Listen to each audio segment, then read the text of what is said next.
How's everybody doing? I'm here with Chapter 53, Book 1 of the Royal Ranger series. Let's get into it. Bumper's low rumble brought Maddie awake. She had slept for 2 hours, a deep, satisfying sleep, and she felt refreshed and revitalized.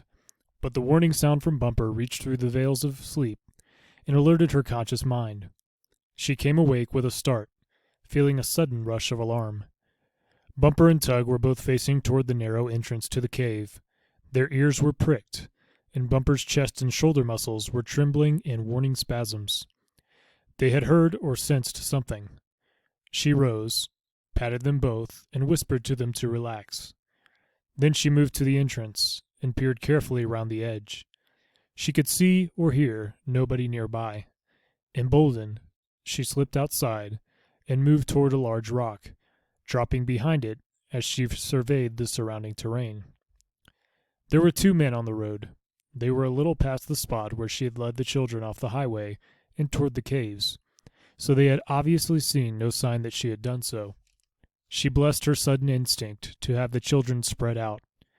Even a non-tracker would have seen the deep swath they would have cut through the grass if they'd moved in a tight-knit group. She had no doubt who the men might be, and her heart sank. If they had come this far, it meant that Will had been taken. He never would have let them pass otherwise. He was probably lying dead somewhere back along the road. Her eyes filled with tears, but she shook them away, angrily. If that were the case, she wanted to know. She wanted to be sure. And if he were dead, she would take her revenge on Rule and his gang, starting with the 2 on the road. They had paused uncertainly, looking up the road to the north, seeing no sign of the fugitives. She could just hear the dim mutter of their voices. They looked around the surrounding area, and she forced herself to remain still. Movement could give away her position. As it was, she was just another dark mound among the rocks. The men's voices were raised as they began to argue. She still couldn't make out the words, but the gestures and body language were unmistakable. One of them kept gesturing to the north. Obviously, he thought they should continue. The other threw up his arms in disgust and turned back to the south, beginning to retrace his steps. His companion shouted angrily at him. Then, with a shrug of resignation, he followed suit. They were still arguing as they headed back toward Hawkshead Bay. Maddie waited until they were out of sight, then hurried back inside the cave. She hesitated, weighing her choices. All her instincts were telling her to go after Will, to see if he was alive and if he needed help.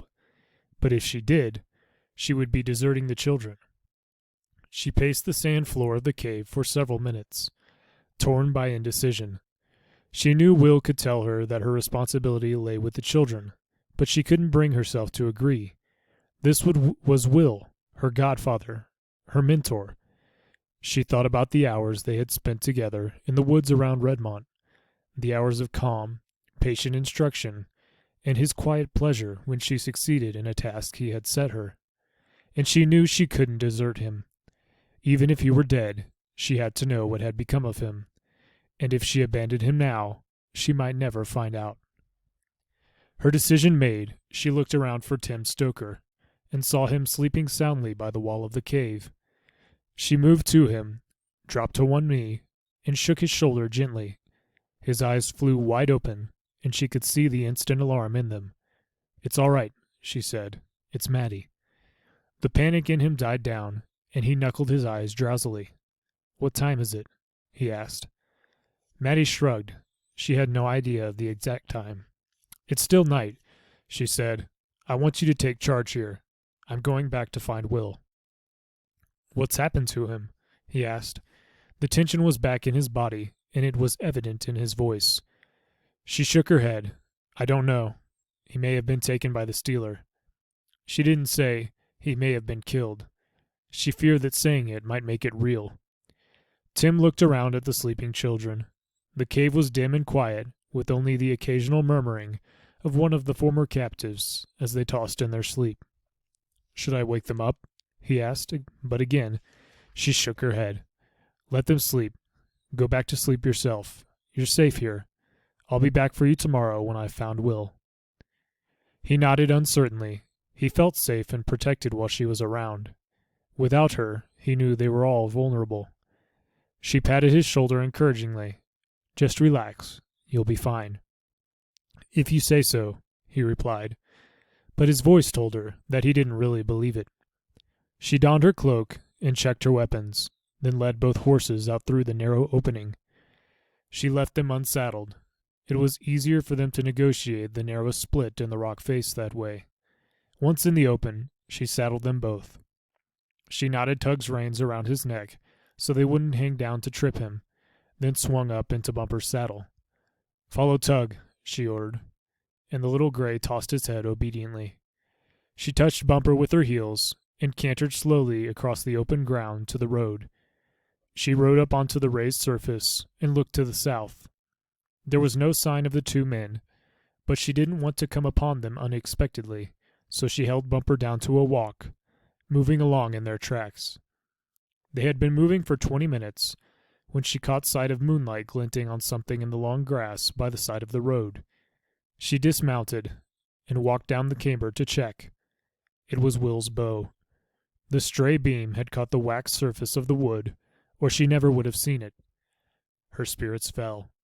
Rule and his men had obviously caught up with him here.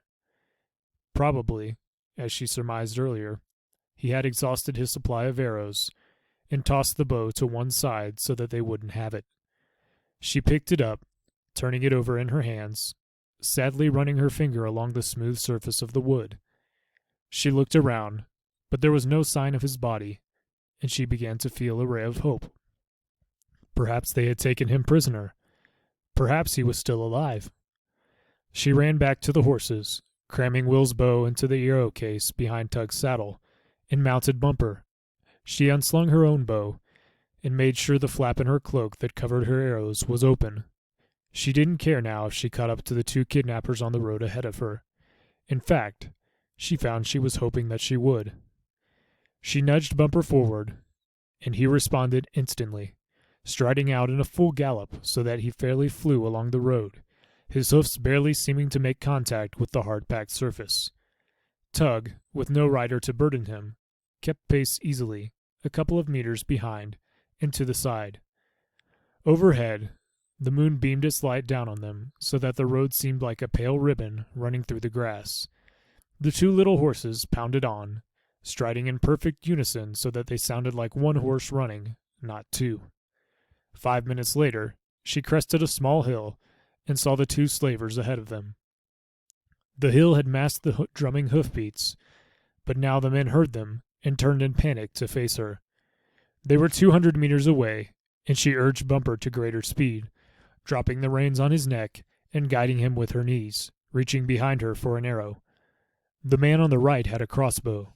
He raised it, aiming at her.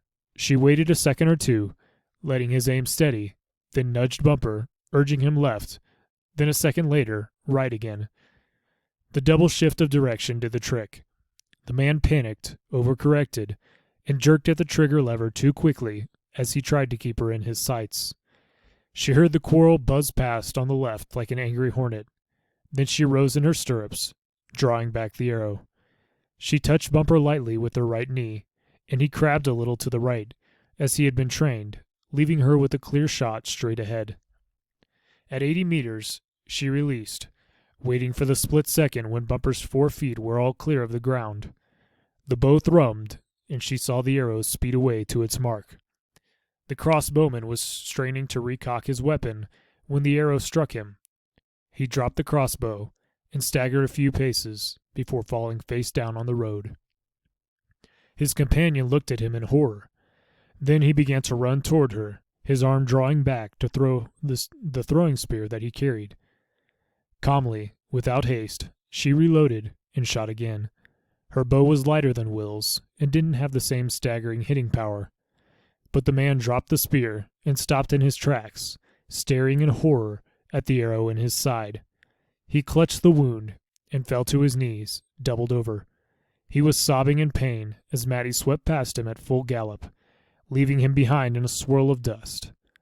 She didn't draw rein until she was 300 meters from the cliff tops at Hawkshead Bay. There, she eased the horses down to a trot edging off the road so their hoofbeats were muffled by the thick grass. At 100 meters distance, she swung down from the saddle while Bumper was still moving. Signaling to the two horses to stand fast, she crouched low and ran to the edge of the cliff, dropping to hands and knees in the last few meters, creeping forward, fearful of what she might see. All right, that is it for Chapter 53. Thank you to all who joined me. I'll see you guys next time in Chapter 54. God bless and have a good one.